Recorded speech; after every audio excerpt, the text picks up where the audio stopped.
Golden State Media Concepts presents the GSMC Classics series, with episodes of some of your favorites from a day gone by, a time gone by.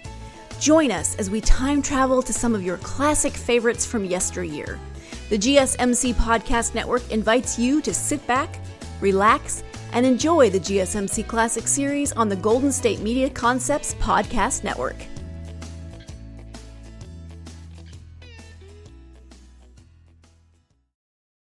The Adventures of Michael Shayne, Private Detective.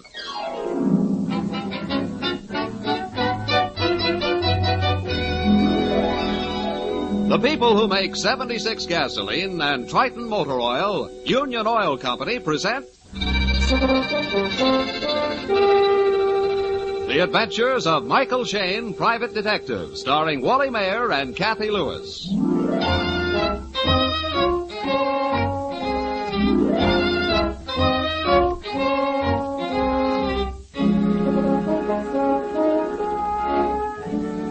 Excitement and danger are the salt and pepper in Mike Shayne's recipe for life.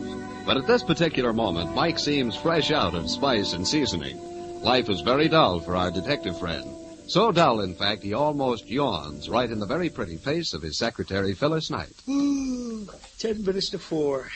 You've had that poetry book propped under your nose since lunch. Well, certainly. If I'm going to write poetry reviews, I've got to read them. Exactly. 3 people have walked through that door today. 1 bill collector and 2 guys asking where they could... Mike. Where they could comb their hair. 3 + 1 = 4. You, sir, are Monsieur Michael Shayne, the private detective? If it's all right with you, ma'am. I am Madame Shayne Toulot. Once again? Madame Shayne Toulot. But of course, I shouldn't expect a detective to know and the... Shayne Toulot, the opera star, of course. Won't you have a chair, please? The other one, Phil, it's strong. More comfortable. Young man, I weigh 230 pounds. If this chair won't hold me, I'll let you know. Oh, I'm sorry, I didn't mean to. A big voice means a big body. Did you ever hear a voice from one of those little musical comedy whiffets? No? No more voice than a sick grasshopper. Madame Toulot, you wish to see Mr. Shayne about some problem, a case? Of course. What did I come here for? It's in my purse. Here, read this letter. Thank you. Madam, this is your last warning. If the book is published, you will not be here to enjoy the pain it causes. That's all. It's unsigned. This is the second one I've received in the past 2 weeks. Well, what on earth does it mean, the book? My memoirs. Oh. Everybody knows I am writing them. A lot of famous people will lose sleep when they read what I, Madame Shayne Toulot, has told about them. But I want to live to enjoy it. You wish me to investigate who's sending you these notes? I do. I'm sorry, madam. I'm not a press agent. Writers have tried this publicity stunt before. Why, you young cochon. Very well. I'll go to a good detective. I wish you luck, madam.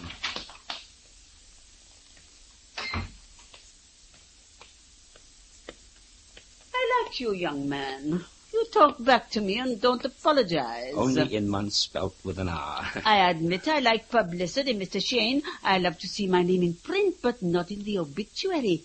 If you will take the case, I'll give you the names of the people that might have written these notes. Go ahead, Mike. We wouldn't want anything to really happen to Madame Toulot. Thank you, my dear. What is your name? Phyllis Knight. I remember hearing you sing Carmen when I was a little girl. You're older than I thought. You like opera? Oh, I love it, yes. I've got record albums at home of Aida and Carmen, Rigoletto, Cavaliere Rusticana. Wait a minute. Didn't I see in the papers that you were singing that tonight? The benefit series. Yes, my 5th farewell appearance. Coming back to business, madam, you were going to give me some names. Yes. The first one is Roderick Mackenzie of the Newport Mackenzies, an old suitor of mine. Would he threaten to kill you? He's come clear out to the coast just to keep his name out of my memoirs. He wants to buy his letters back from me. Oh? My dear Shayne, he says, I was a wild and foolish boy, but that was long ago. There is my family, my circle. You're writing this down, honey? Yes. Then there's my ex-husband, Edwin Buck. He's got political ambitions which my book might sour. And Leonora Baril, Madame Baril. To think I have to sing tonight with that Hungarian hoot owl. And one other, Savadal, our maestro. They're all in your memoirs? Any others? Yes. Sabadell, our maestro, he hates the air I breathe because I won't let Helen marry him. Helen? My secretary, Helen Smith. Oh. The girl thinks she's in love with him. She's too young, too good for him. You might add the secretary to the list, honey. Mm-hmm. Helen? Impossible. She couldn't. No, never. Well, we've got 4 names here. Now, where do I find these people? Come to the opera tonight, the Figaro Theater. I will have them all there for you. Figaro Theater, okay. It's a double bill, Pagliacci, then Cavalleria. I sing in the second half. Let us meet in my dressing room during the intermission. One thing more, madam. Do we have to listen to the opera itself? Of course. Someday you can tell your children you heard Madame Jelaine Torlot. You will never forget tonight. Uh-huh. That's what I'm afraid of.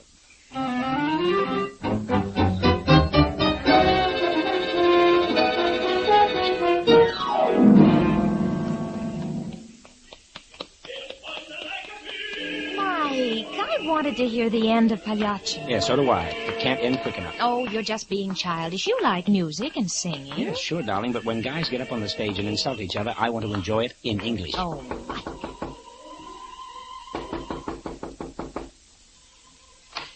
Yes? Oh, we thought this was Madame Turlot's dressing room. I'm sorry. It is.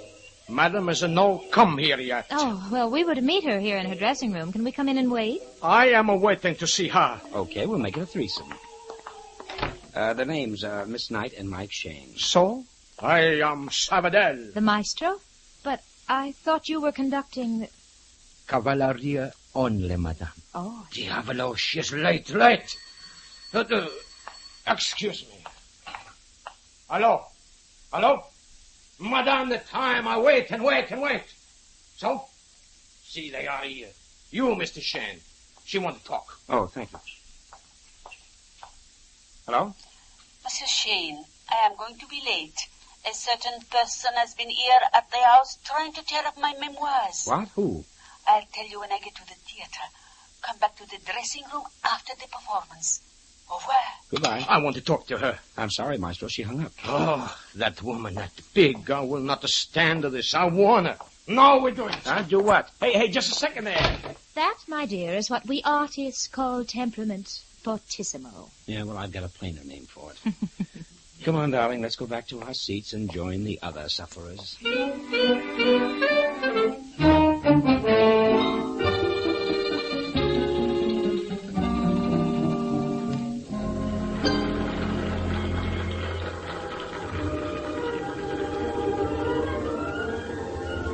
Mike. Hmm? Hey, that man conducting the orchestra, he doesn't look like Sabadell. Yeah, you're right. It's the same bald head who umpired the first opera. Yeah, but Sabadell said he would. Wonder what it means. Don't ask me, darling. The only thing I know about grand opera is the price of our tickets.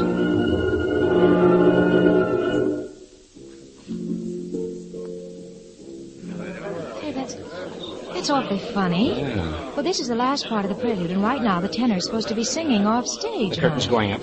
There's nobody on the stage. Somebody's coming out from the wings now. It's Sabadell.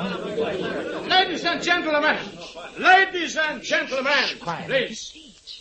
I am regret to announce there will be tonight no Cavalleria Rusticana. I have to announce there is a tragedy. Our soprano, Madame Turlot, is dead.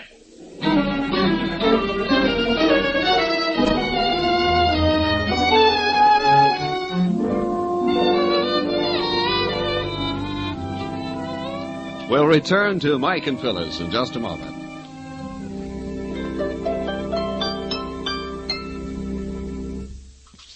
Many motorists blame poor mileage, sluggish pickup, and inferior engine performance on wartime gasoline.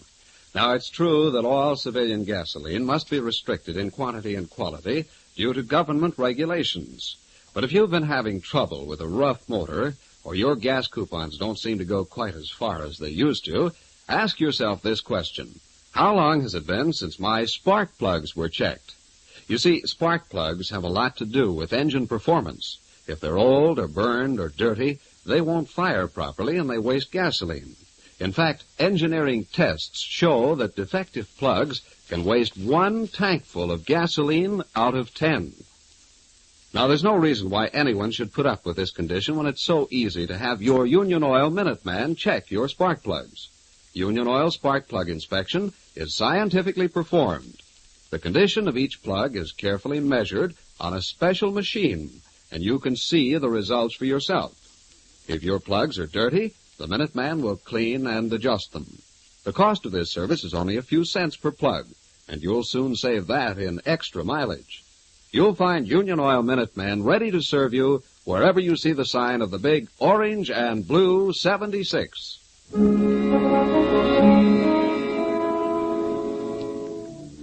The sudden death of Madame Turlot has been announced from the opera stage. It's a few minutes later. Mike and Phyllis are at the home of the dead singer. As they hurry through the entrance hall, Inspector Faraday is explaining. Well, for once, Mike, I beat you to the scene. The old lady started to phone the police, but never completed the call. One of our operators heard gunshots over the phone. So you hightailed it right over? Yeah, when somebody at the opera phoned for her, I gave them the news. Well, this is the living room. The bodies, well, you can see for yourself. But Inspector, there are two of them. Yeah. Mm-hmm. As bloody as Grand Opera itself. Oh. And when she came to our office, I thought it was a publicity stunt. Mike Shayne, you're a hero. Oh, Mike, you couldn't possibly know. I haven't had time to identify the other body. It's a woman of, I'd say, 25 or 26. That's probably Helen Smith, the secretary. Only we knew who was here with Madame Turlot when she telephoned you at the theater. Yeah. The somebody who had just tried to destroy her manuscript. So that's what it was, a manuscript. One of my boys found a pile of paper over there in the fireplace. A lot of it was burned up. Uh-huh. Looks like some old photographs and letters, too. Oh, maybe that's the coroner. Be right back, kids. Okay. Look at these, Mike. Here, these pages didn't burn. Chapter 5, My Husband. There never was a more dashing, gallant figure of a man than Edwin Buck. There's something screwy here. She's giving him a gold-plated Oscar, unless it's supposed to be sarcasm. Her desk looks as if she'd been working on a manuscript, Mike. A lot of typewriter paper and carbon sheets. Only used a couple of times. Good. You know what to do with them. Mike, what are you staring at? Bloodstains on the carpet. They trail from the phone over here to the piano where she died. Oh. Well, she must have clutched at the music rack as she fell. There's music all over the floor. Uh-huh. She's got a couple of sheets crumpled in her hand. Looks like they were torn out of something. Let me see. That's part of an opera score. An aria from Rigoletto. Court I-G on I Valrazzi. Mike. Corsiani Vilrazzi. It's a baritone aria. I thought she was a soprano. Oh. Helen, Mamma Mia, Helen. No, Sabadell, no, don't touch her. I don't know who these men are, but they all insist they're special friends of Madame Turlot. What's your name, sir? Edwin Buck. I was once her husband. And you? Roderick Mackenzie. I've known Shayne for, a long time. I was supposed to meet all three of you gentlemen this evening about certain threatening letters sent to Madame Turlot. So I understand. Have you got those letters, Mike? I have one, Inspector, here in my purse. Maestro Sabadell, when we were in the dressing room with you, you blew your top about Madame. You said you had warned her, and now you would do it. Do what, Maestro? I was a meaning for Helen. Madam, she say we cannot marry. I'm say, Madame Turlot have no right to stop us. Tonight I'm decide. No more talk. We do it. And where did you go when you slammed out? First, I go for a walk. Get over my temper. Then I phone Madame. She's very late. They say she's dead. Mr. Buck, you came here for some reason, but you're very quiet.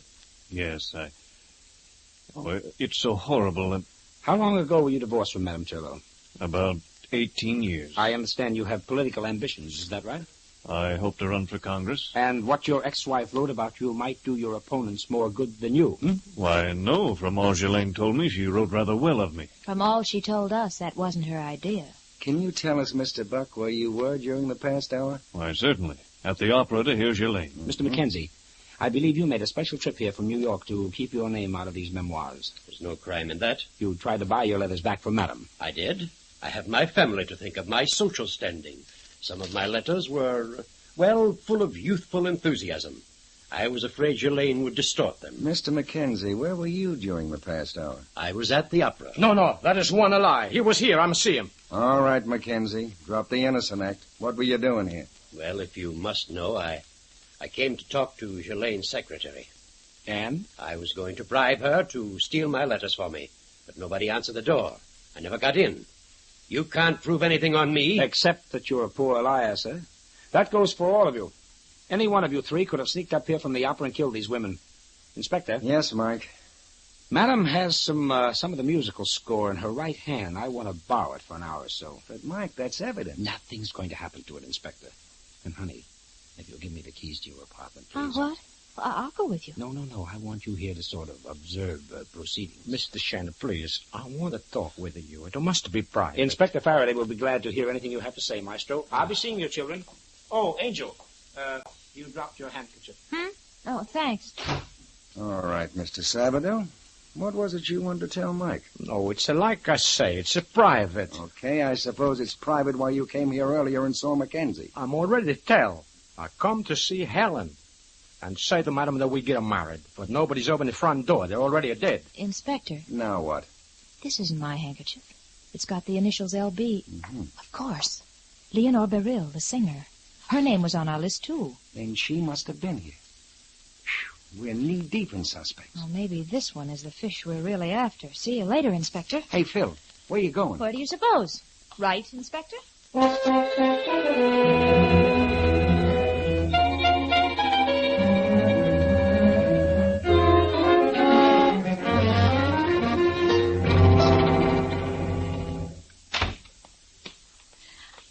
I hope you will excuse my appearance, but I am so unstrung from this shock. Yes, I understand, Miss Beryl. Shayne and I we were such good friends. She was like a mother to me. Yes. Did you see her today? Today? Oh, no. Oh, my eyes. Mascara. Oh, here, use this hanky. Oh, thank you. You buy very expensive handkerchiefs, Miss Beryl. What? That handkerchief. It's yours. You dropped it in the living room. Shayne Turlot's living room. Oh. You did see her today, didn't you? In fact, this evening. How did you know? I didn't. It was a shot in the dark. I see you use a typewriter. What are you doing? Just checking something. Will not be... Yep, it's the same. It is the same what? The letter E on your typewriter, exactly like the E in the note threatening the life of Shayne Turlot. All right. I was trying to scare her. She had me in her memoirs. I am trying to get my husband back. But if Sabadell reads the malicious way she twisted things... Sabadell? He's your husband? And our divorce became final last month. But I am going to get him back. Oh. He was going to elope with Helen. So you got rid of the girl, then you had to kill the other woman. Get out of here. Get out of here! Gladly. I think you've told me all we need to trouble know. With women. They tell it too much. Oh, Sabadell. How did you get here? The inspector, he's a turn loose everybody but Mr. Mackenzie. Now, I talk to you. No, you don't. You stay. Sabadell want to talk. You let go of me. Diavolo, Shayne! Stop her! Stop her! She's getting away! Sister, I am away.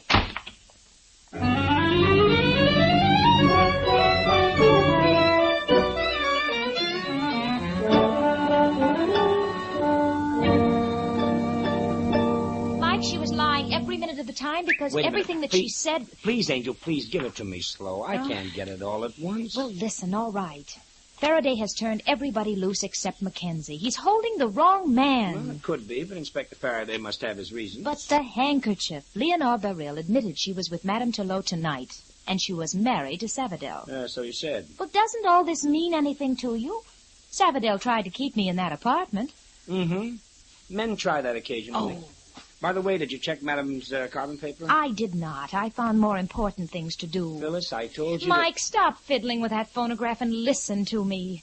Leonore Beryl sent those threatening letters. She wanted Sabadell back, but he was going to elope with Helen. Don't you think Leonore would be mad enough to kill her and Shayne Turlot? If you think that, why were you so scared of Sabadell?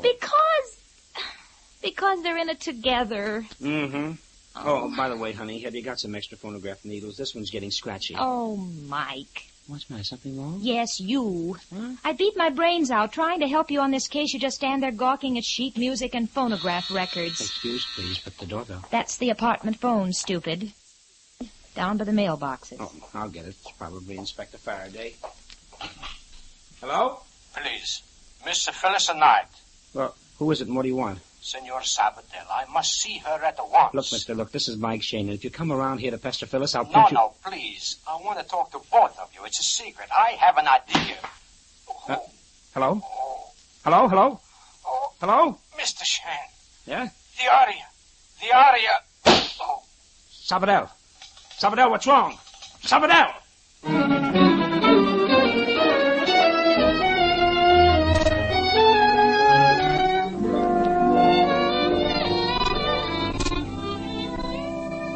In just a moment, we'll return to Michael Shayne and his adventures.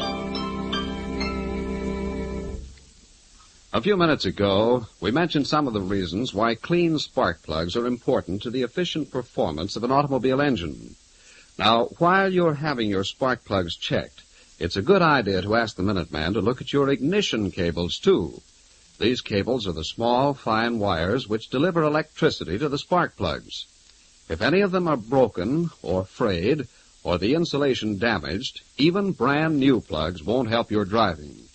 You see, old or damaged ignition cables leak electricity, so that by the time the charge gets to the spark plug, there isn't enough juice left for the rich spark needed for instant firing. So to get full power out of old engines, ask the Union Oil Minuteman to check both spark plugs and ignition cables. Then you'll be sure of more power and better mileage. Just drive in wherever you see the sign of the big orange and blue 76 and ask for Union Oil Ignition Service. Thank you.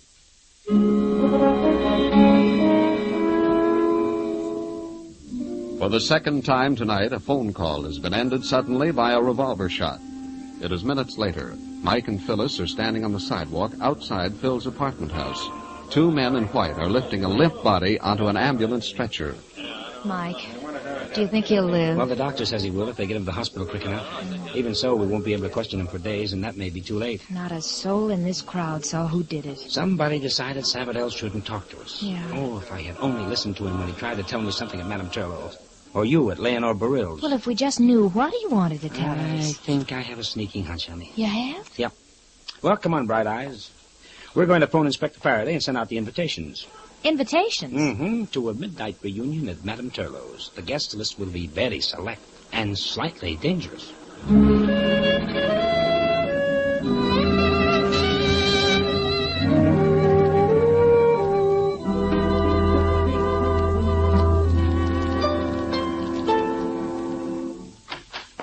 Good evening, Inspector. Hello, Inspector. You round up everybody? I did. They're in the living room. Come on in. Okay. That package under your arm, Mike, what is it? Patience, me lad, patience. Everything in due time. Mike, you tell me on the phone that Mackenzie was innocent and to release him.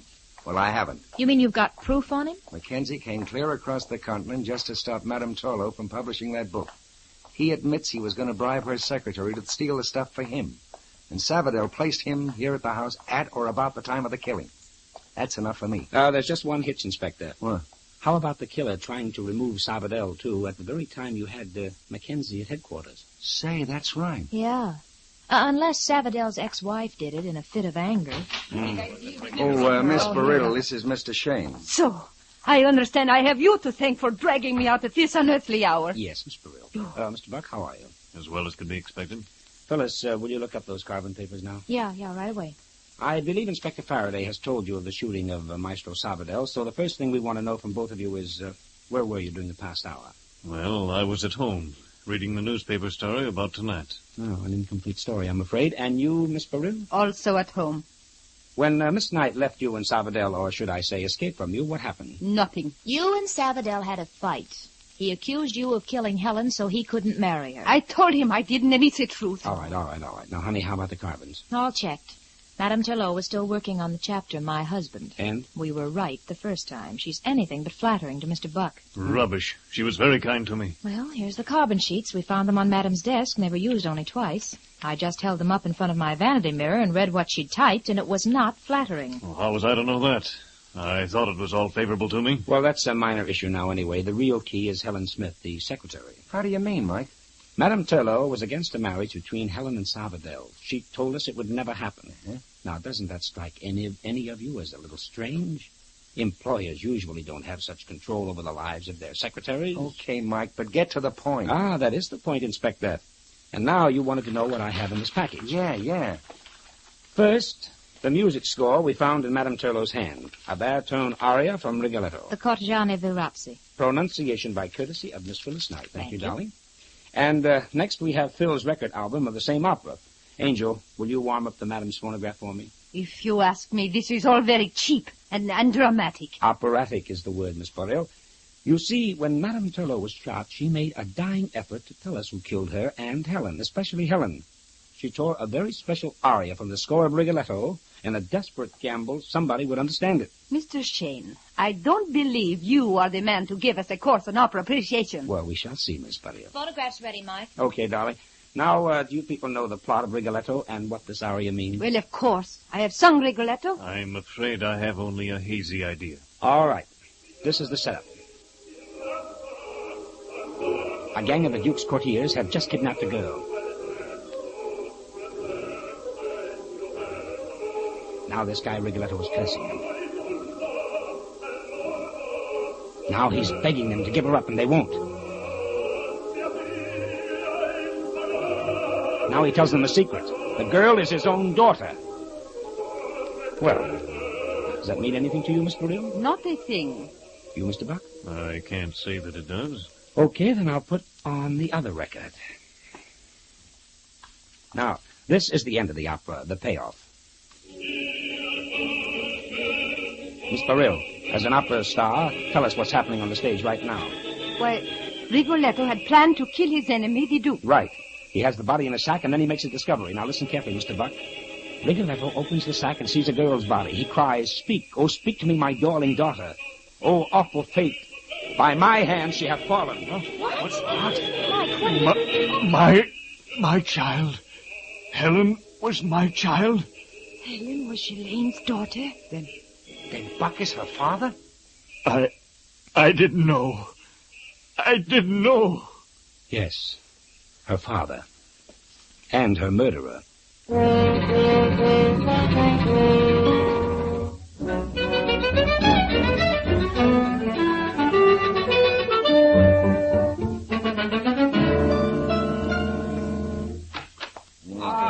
There you are, Maestro. Very well. Well, are you feeling better? Mr. Shayne, to you, bigger congratulations. Your work, bravo. She's the most brilliant. Well, thank you, Maestro. I thought it was pretty good myself. Good. Well, Buck could hardly add anything to his confession. He hadn't seen his daughter Helen since she was 6 years old.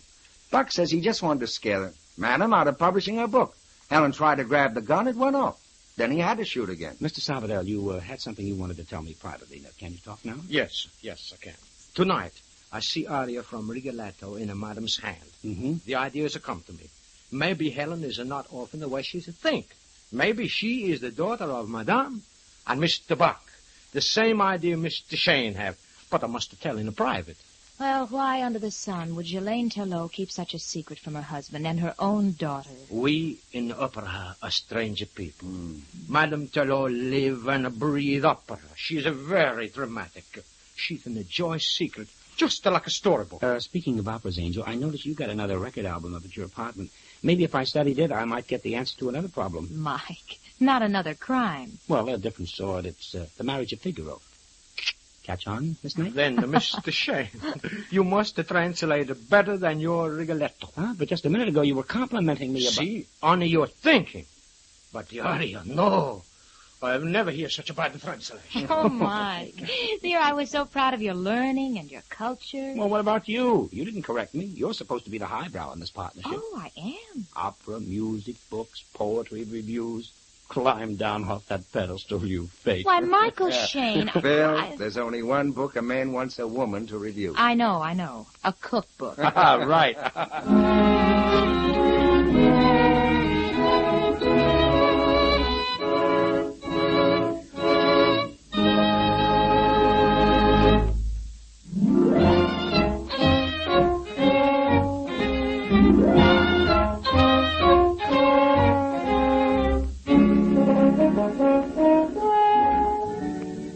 Tune in again next week at 8:30 for another adventure with Michael Shayne, Private Detective, starring Wally Maher and Kathy Lewis, with Joe Forte as Inspector Faraday. Tonight's story was written by Richard DeGraff and based on the character created by Brett Halliday.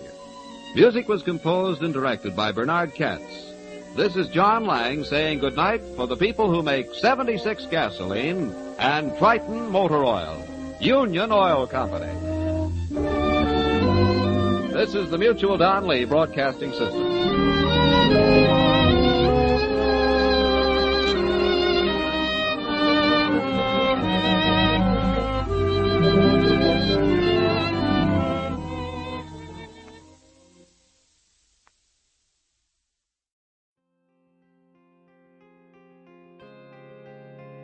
You've been listening to the GSMC Classics series, part of the Golden State Media Concepts Podcast Network. Follow us at www.gsmcpodcast.com and find all of our timeless programming by typing GSMC Classics into any podcast app, including Apple Podcasts, Google Podcasts, SoundCloud, Stitcher, and more. Remember to subscribe to the GSMC Classics series podcasts of your choice to stay up to date on new episodes. And if you could take a minute to give us a nice review, that really helps us to get this ageless programming out to others who would enjoy it just as much as you have. Check out all of our GSMC Classics series podcasts. Whether you're in the mood for comedy, romance, adventure, history, science fiction, horror, or anything in between, the GSMC Classics series has you covered. Thank you, and we hope you have enjoyed today's program on the Golden State Media Concepts Podcast Network.